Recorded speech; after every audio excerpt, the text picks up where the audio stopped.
So 30 years of friendship and watching him, and we stayed in touch. He lived in California for 20 years in California. Our friendship never faded. Never faded. And so just, in your life, as I've shared with you guys, how special my friends are to me, the ones that, are my close friends. They would do anything for me. I would do anything for them. And I think our circle of friends, and, if something happened, Bill and Nick would be right there, wouldn't they? Yeah. So I'm proud of that, and that's what makes Brian one of my special friends, because I know if I ever say, hey, Brian, I need you, he'd be there for me, for my kids, for my wife, for my children. So I'm going to leave it to Brian. He's going to do his thing here and give y'all a little bit of entertainment. Pay attention. Give it up for Coach.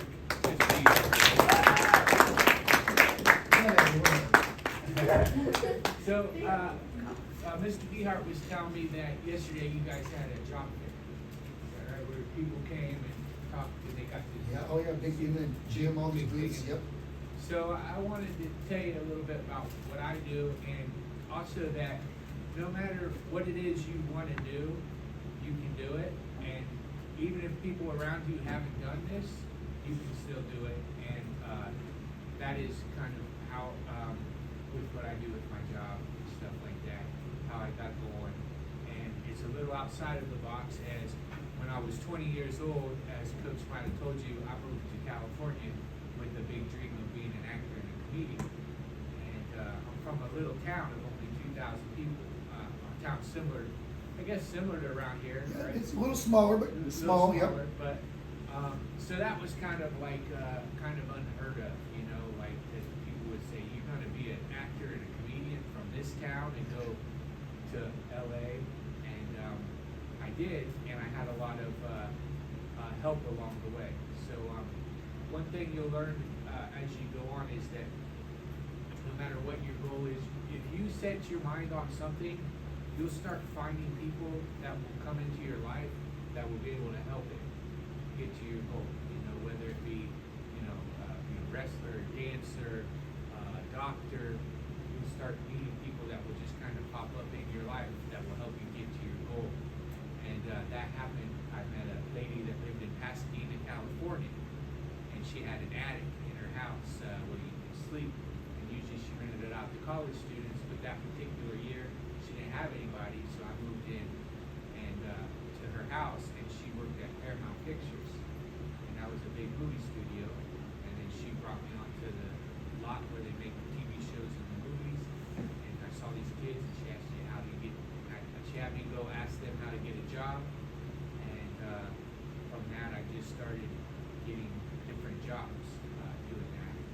And one thing too, when you're as you get older and you're looking for jobs or finding out what you want to do with your life and career, you'll always you'll build references, and once you get one job, it'll be easier to get the next job. They say that work gets you work. So I don't know if you guys, I think you guys don't know, if you start working, for instance, if you wanted to start making some money right now, and you went out and bought a lawnmower, and you pushed your neighbor's grass, the next neighbor would know, hey, he does my grass, and then you get work. And it's the same thing in any business. I found out with the acting and the comedy, a lot of people ask you how you get your comedy shows. Well, I get those from other comedians, They'll have a show and they'll say, hey, I just did a great gig in Smoky Mountains. Oh, really? And then they'll help you with that. So, and I wanted to talk too about, so I know Mr. DeHart has a lot of phrases, right? Catchphrases, statements, right? Like, woulda, coulda, shoulda, not accepted here. We don't. We don't do this here, yeah. Math wasn't.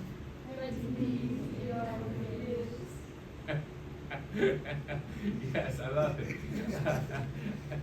So I wanted to say another one that we had when I first met Mr. DeHart was I had a t-shirt, and on the back of it, it said, the road to success is always under construction. So the road to success is always under construction. Anybody have an idea what that could mean or what that would mean to you? That phrase?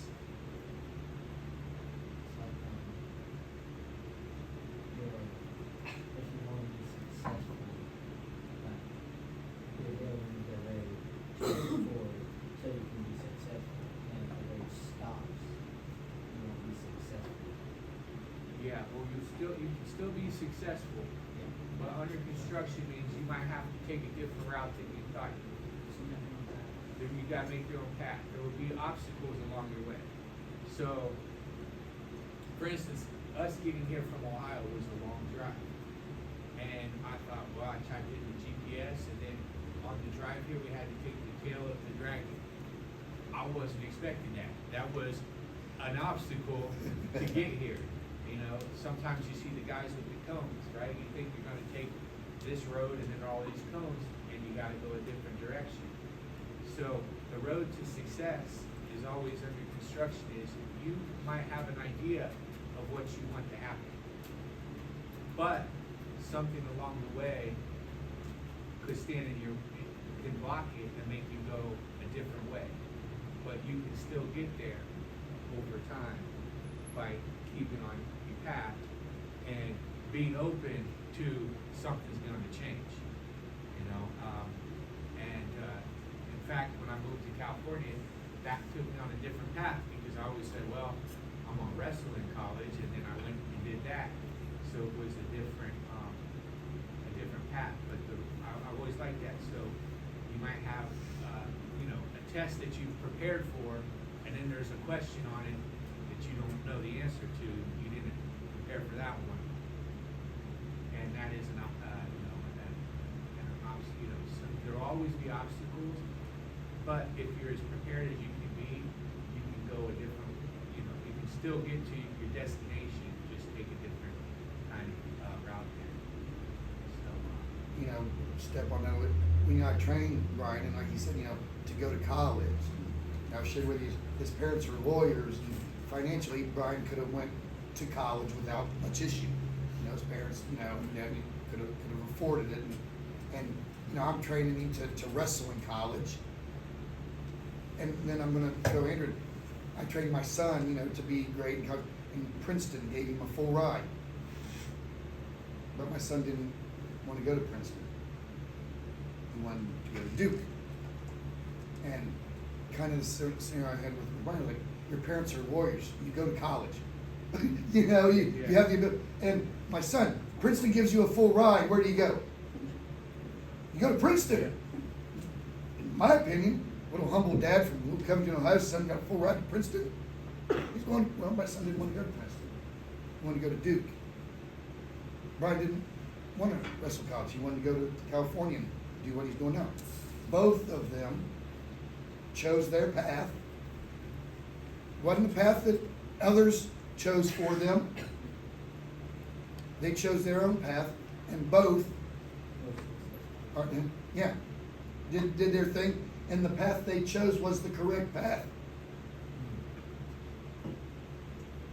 In my opinion, just with Brian, I've had to, about 5-7 years after he was out there, I was like, okay, he was right. I can get over being mad now. He's funny, he's making a living. I guess he did it. And same with my son, not going to Princeton. Full scholarship to Princeton University. Who says no to that? I think my son's on a list of like 3 people in the history that said no. But they both chose a path, did what it took to work that path. And so kind of just, for me, seeing him do it and him talking about it and then relating it to my son and kind of a similar thing. Your path is your path. Yes. Not my path, and now sometimes the paths are the same, and that's great, but sometimes they're not. None of us really saw what Brian was wanting to do coming. We knew he was funny. We did know that, but so just, like you said, in the town we come from, nobody's done what Brian has done. It's not thought of. It's not thought of. Nobody would think I can go to Hollywood and make it. Good. He said, I'm out of here, I'm doing it. Coach is right. There'll be people throughout your life who are well-meaning when they tell you what they want you to do. Like Coach was with his son. Princeton, that sounds like the best thing. But Andrew thought, no, what I want to do is at this other school. And there'll be times in your life when your gut, your heart, your mind is telling you, do this, even though, you know, go this direction on the road to success, even though everybody else might be telling you, no, this is the road to success. You know, and it's not that, if they, you know, and you should listen to their opinions, but if you're feeling a certain way and you can do this, you know, then, you know, I didn't want to be a lawyer. I came from a family of lawyers. I saw lawyers. Sister's a lawyer. Yeah, my sister's a lawyer. I said, I didn't like lawyers. After all the lawyers I saw. In fact, my dad was a lawyer and he was very old. My dad was 58 years old when I was born. So I imagine that most of you have like kind of younger fathers, right? Which is fun because a young dad can throw baseball with you, right? Catch. My dad was old. He couldn't actually throw over him. He had to throw crooked because he was a lawyer. So it means look, lawyers are crooked. Okay, you'll get that when you get in trouble sometime. I guess, wake up and listen, there's humor here. Yeah, Brian's dad, as I said, you know, older when Brian was born, and but just in our area, and in the history of our county, his father's a legend in the school of law around where we're from, and even so his dad was like the crap. And basically, when I was growing up, the rumor I heard is if you're busted and guilty, you better get Howard. Yeah. It's your only shot. Okay. So his dad was a unique individual. So for sure. So you guys, and so Mike, you showed them the clean the room story they did. Yep. Yeah, he's got some things on there that he. Hi, David. Hey, what up, David? You gonna live? Yeah, probably. Are you leaving or staying? Nah. Okay. He lives in the nurse's office. I should get everybody's name too. I don't have the students, but we'll go through and just say your names. Okay, here you go. Harper. Gabe. Eli. Harper. Gabe. Eli. Lane. Lexi. Parker. You got people. Joshua. Samuel. Kyle. Hi. Ty. Oh, Ty. Yeah, speak, people. Yeah, Ty.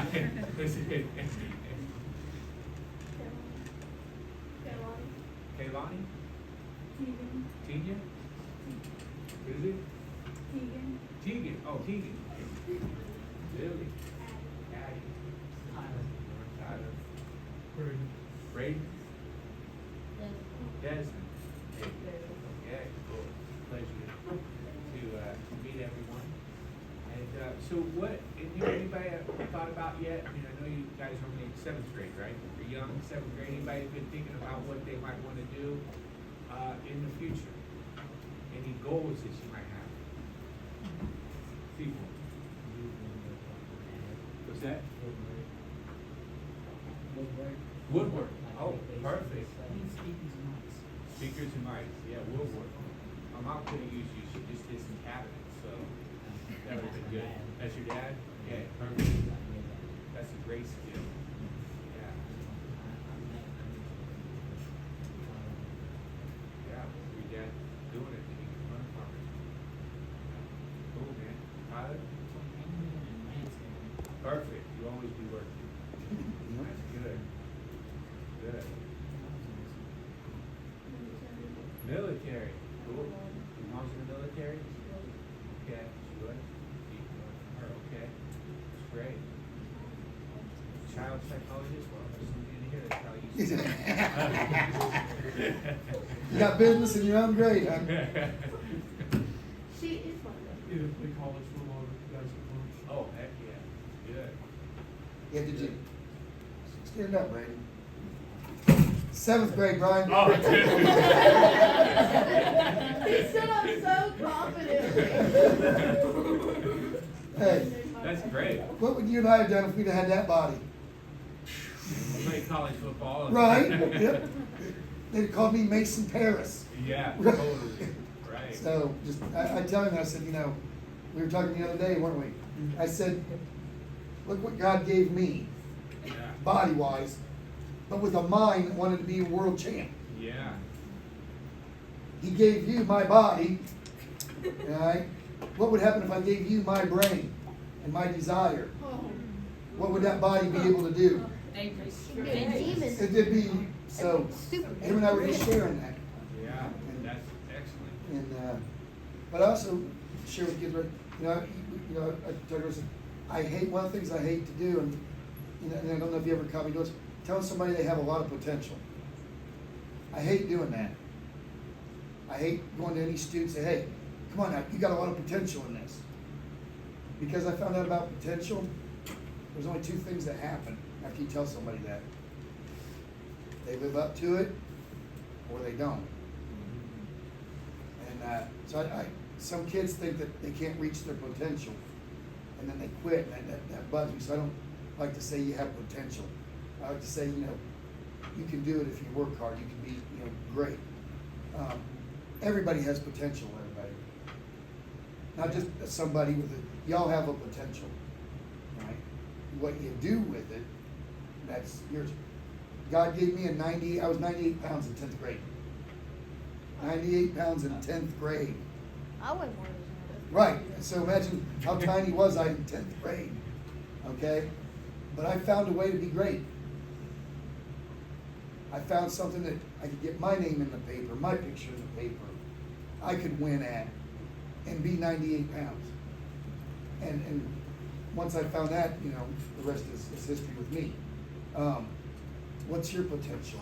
How can you maximize what you got? Cool beans. Go back, Brian. I'm not gonna keep. Oh, no, okay. It's your speech, not mine. Well, You got about 10 minutes, 12 minutes. You want to throw some stuff out there? Yeah, so, anybody else got plans with their jobs? Anybody else got something they wanna do, have thought about? I mean, you got time, but it's good that you at a young age, if you can learn, just like the Olympic guy, somebody we met that goes to the Olympics.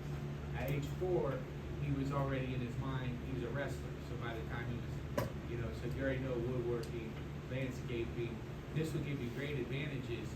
And if you can start working towards those goals now, at such a young age, imagine by the time you graduate, what you'll be able to do and the amount of money that you could earn, right? Which will be helpful.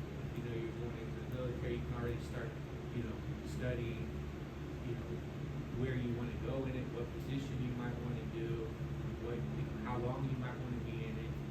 And so I think if you apply yourself now, which is hard to do because there's a lot going on, but if you can start kind of setting your minds to what it is that you want to do when you get older, you can be way ahead of your competition, and you can really get yourself in a great spot.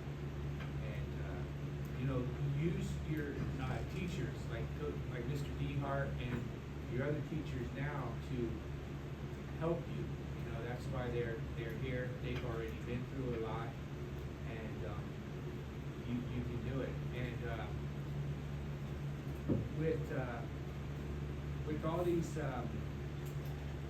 with your goals, I think that even though you're in 7th grade, if you would write down every day your goal, one goal, your mind will start working on it when you're awake and when you're asleep. And one thing we learned from Ken, his name was Ken Shurto, an Olympic wrestler. He said, tell people your goals, even if it sounds crazy, then you'll start making it closer to happening. So if you want to be a college football player, you tell the class, I want to be a college football player. Your classmates will start thinking, okay, how do we help him become a college football player? And you've announced to the world that's what you want to do. And your words are very powerful. So don't ever belittle yourself. If you don't get an A on the class, it's not that you're not stupid, you just didn't get an A in this particular class. If you didn't win, it's not because you're bad, it's just today you didn't win. And every failure gets you one step closer to success. So, you know, look at your tough days with that. And you never know how things that might seem bad can work in your favor. You know, Coach showed you a video when I hurt my fingers. 7 years later, I'm like, well, as bad as that was at the time, it got me into wrestling. I probably wouldn't be here speaking with you guys today if that didn't happen. Might not have met my fiance if that might not have happened, you know, because I would have been in I thought you were done, didn't you? Yeah. Yeah, I can't do anything. I can't do anything. I'm done, Mike. Yeah. I'm hanging down. I'm like, Yeah. get over here. Yeah. And But all those things led me to get back into wrestling, which gave me a positive attitude again. So sometimes, like, when we have things that at the time seem terrible, later down the road, we might be, well, there was a reason for that, you know, maybe, you know, God or whatever out there had a purpose for this to happen to put me in things. I know in junior high, things can be tough, you know, you guys are growing, changing, you got friends, but all these things that happen and these, you know, at times tough things can lead you to a better future, and in the future you'll be stronger for it. So I don't know if you guys have any questions for me. anything you want to ask him about LA? You know, Hollywood? Never beat DeHart in a match. Well, I've taken him down. I don't think I ever beat him in a match though. No, we never really wrestled matches. Yeah. Yeah. Yeah. You'd like to see that? I would like to see that. After last night, you're a little heavier than I reckoned. I was grabbing you last night. Like, we got done, my chest was like, I'm like, Brian's a little bigger than he used to be. Definitely. T-Born. Did you win basketball a few weeks ago? I got second place. Got second place 3 times at that tournament. So. That reminds me of that kid that kept hanging on top of the bed. Oh, Ryan? Ryan Ford. Yes. See that? Look, Yeah, he he knows the knew story. exactly who you were talking about. Yeah. Yep. Yeah, Ryan didn't like third place at state, did he? No. No. He hung that medal, he had bunk beds in his room. He hung the medal, so it was right by, so every morning when he woke up, that medal was right there, and he's like, ah. He actually did that, didn't he? Yep. Yep. See, I don't tell fib stories. Yeah. Yeah. We know that story. We all know that one, I no? would do that, but I don't have a bunk bed, so. He made a reminder, you know, just like Brian said, write it down every day. Well, that kid hung that medal right there, so the first thing is I saw when they opened was that. And it was what he didn't want. So the moment he got out of bed, like, I gotta do more than what I did to get that third place at state. And so that was kind of his visual, mental motivator. Yeah. And as we all know, why did Brian do good and go to state? Because what did he do? Cleaned his room.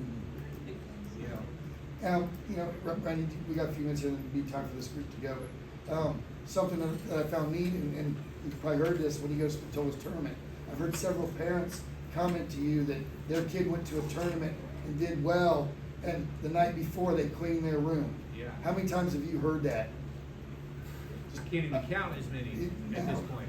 And just from me to you, kids all over the country and Ohio are cleaning their room to get that mental edge, that cleared mind, so that they can be their best wrestler. And I'm just amazed how many times I have heard parents comment that their kid cleaned their room before they wrestled. And I'm like, oh my gosh, Brian and I 30 years ago. It's crazy. And, Right? you know, and so it's a very powerful tool, a very powerful thing. When was that video made? Of his, 2019. 2019, 5 years ago. Yeah. 6 years. 5 6 years. And You want some math? No, it's just, I mean, like, apparently you guys have played with him for 5 years.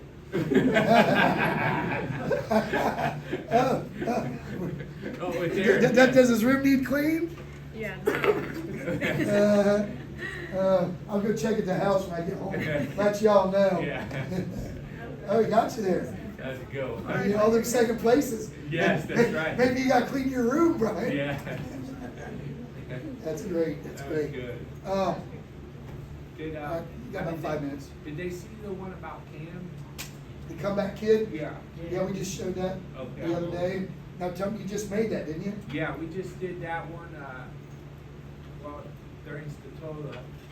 And, so there's a group called the Easter Seals. I don't know if you've heard of the Easter Seals, but they help, people with disabilities. And every year they have a film festival and, you know, your main character is a disability. And, we used Cam's story this year, because, you know, it goes to show that you can overcome anything, you know, and this kid, had a tough, accident there, and he still, although he can't do it as well as he wanted to, he still's into sports, and he's still, you know, working, so, you know, you can really do anything, and being I'm from a small town, you guys are from a smaller area, it's beautiful here where you guys live, but, you know, it doesn't matter where you're from, it matters where you go. And I think that really, you know, if you think outside the box, you can do a lot of things. And like I said, listen to Mr. DeHart and these other teachers, and you know, you can do it. And stay off your cell phones and go outside. You know, it's Derek, and we'll finish up here. Brian, as I've been down, you know, for me and you, you know, how long have I, you know, I brought you down here to the Smokies when you were a kid, didn't we? Yeah, that's Me right. and you was told camp and hike, didn't we? And so, you know, we have a history of the Smokies. When I'm down here, it amazes me. I call, you know, people that have lived here, say, hey, let's go hike this hike. And they come there like, I've never done this. Wow. I'm like, you live here and you've never climbed the chimneys? And they're like, no. And I'm like, how can you live here and you've never climbed the chimney tops? You know, you never went to all them cave bluffs, and you live in the Smokies and you haven't hiked, or you know. So it's really funny down here. It's how many people live here and don't do some of those things. Of course, you know, these kids play the video games. You know, I don't know. You know, you and I, nature park, video game. Where are you going to find me and you? Park, yeah. Right. Yeah. Mike and Brian are gonna be in the park, y'all. So we'll make a video game there. Yep. So, and anyhow, but hey, you guys gotta get ready to go here shortly. You got about 2 minutes to get all your stuff here. Say thanks, Brian. Thanks, Brian. Thank you.